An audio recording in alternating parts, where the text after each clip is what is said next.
ఎంతో అంగరంగ వైభవంగా జరగాల్సిన జనసేన పార్టీ ఆవిర్భావ వేడుకలు ఆశించిన స్థాయిలో జరగలేదా?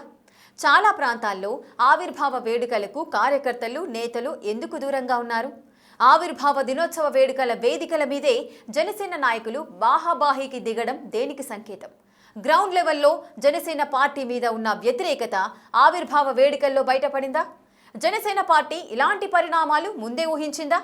అందుకే రాష్ట్ర స్థాయి వేడుకలను దూరంగా ఉందా? ఇంతకీ జనసేన ఆవిర్భావ వేడుకలు అంత వివాదాస్పదంగా ఎందుకు తయారయ్యాయి? జనసేన పార్టీ ఆవిర్భావ వేడుకలు ఆ పార్టీలో రాజకీయ దుమారాన్ని రేపాయి. రాష్ట్ర వ్యాప్తంగా ఆవిర్భావ వేడుకలు విజయవంతం చేయాలని పార్టీ ఆదేశించినప్పటికీ నాయకులు సమిష్టిగా కాకుండా ఎవరికి వారు ఆవిర్భావ వేడుకలు నిర్వహించుకోవడం పొలిటికల్ సర్కిల్స్లో హాట్ టాపిక్గా మారింది.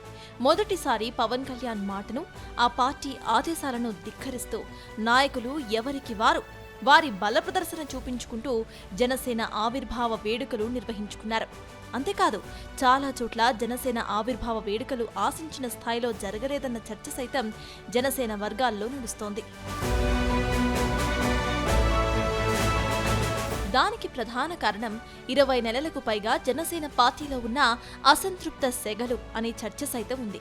జనసేన పార్టీ అధికారంలోకి వచ్చిన తర్వాత నామినేటెడ్ పదవి విషయంలో, నీటి సంఘాల పదవుల విషయంలో పార్టీ కోసం కష్టపడిన వారికి కాకుండా ఇతర పార్టీ నుండి వచ్చిన వారికి పెద్ద పీట వేయటంపై గత కొన్ని రోజులుగా అంతర్గతంగా అసంతృప్త సెగలు రాజుకుంటున్నాయట.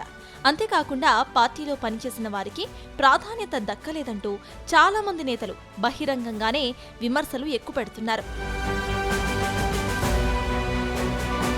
ఈ నేపథ్యంలో తాజాగా జరిగిన జనసేన పార్టీ ఆవిర్భావ వేడుకలకు చాలా మంది నేతలు, కార్యకర్తలు దూరంగా ఉన్నట్లు సమాచారం.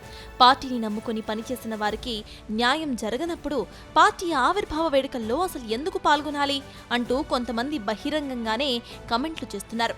అందులో భాగంగా పార్టీ ఆవిర్భావ వేడుకలు చాలా చోట్ల ఆశించినంత స్థాయిలో జరగలేదు అనే చర్చ సైతం పొలిటికల్ సర్కిల్స్లో వినిపిస్తోంది.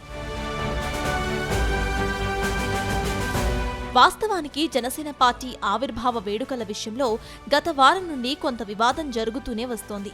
పార్టీ ఆవిర్భావ వేడుకలు మొదటిగా పిఠాపురంలో అంగరంగ వైభవంగా నిర్వహించాలని భావించినా వేరే రాజకీయ కారణాలు వాటిని రద్దు చేసేశారు.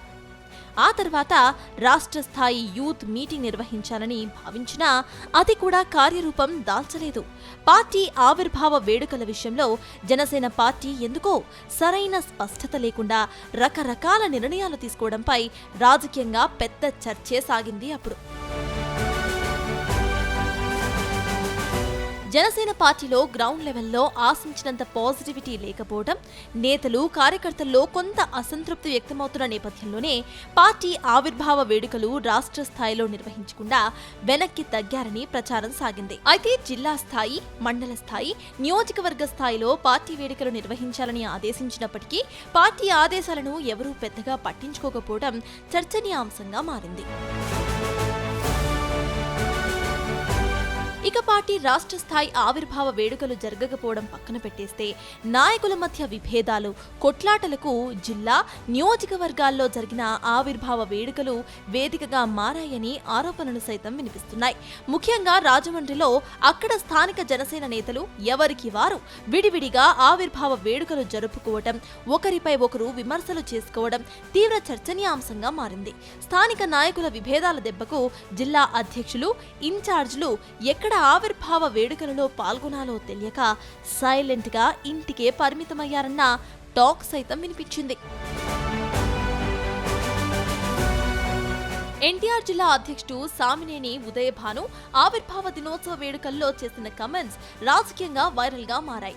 కూటమి నేతలను తాము గౌరవిస్తూ ఉంటే జనసేన పార్టీ నాయకులను కూటమి నేతలు సరిగా గౌరవించడం లేదని, ముఖ్యంగా జగ్గయ్యపేట నియోజకవర్గంలో జనసేన పార్టీ నాయకులను చాలా చులకనగా చూస్తున్నారంటూ ఆవేదన వ్యక్తం చేశారు. ఇవే కాకుండా చాలా ప్రాంతాలలో జనసేన పార్టీ ఆవిర్భావ వేడుకలలో స్థానిక నాయకులు తమ మనసులోని ఆవేదనలు వెళ్లగక్కారు. పార్టీని నమ్ముకుని పవన్ కళ్యాణ్ కోసం పనిచేస్తూ ఉంటే నియోజకవర్గాల్లో కనీస గౌరవం కూడా దక్కడం లేదని ఆవేదన వ్యక్తం చేశారు. ఆ క్రమంలో పార్టీ ఆవిర్భావ దినం సందర్భంగా చోటు చేసుకున్న పరిణామాలు వాటిపైన జనసేన పార్టీ అధిష్టానం సీరియస్ గానే ఫోకస్ పెట్టినట్టు సమాచారం. ఆవిర్భావ వేడుకలు ఆశించినంతగా జరగకపోవటం, నాయకుల మధ్య విభేదాలు బయటపడడం వంటి విషయాలపైన అధిష్టానం ఆరా తీస్తున్నట్లు తెలుస్తోంది. గతంలో ఎన్నడూ లేని విధంగా మొదటిసారి ఈ విధమైన పరిణామాలు చోటు చేసుకున్న నేపథ్యంలో ఏం చేయాలనే దానిపై పార్టీ అధిష్టానం ఫోకస్ పెట్టినట్లు సమాచారం.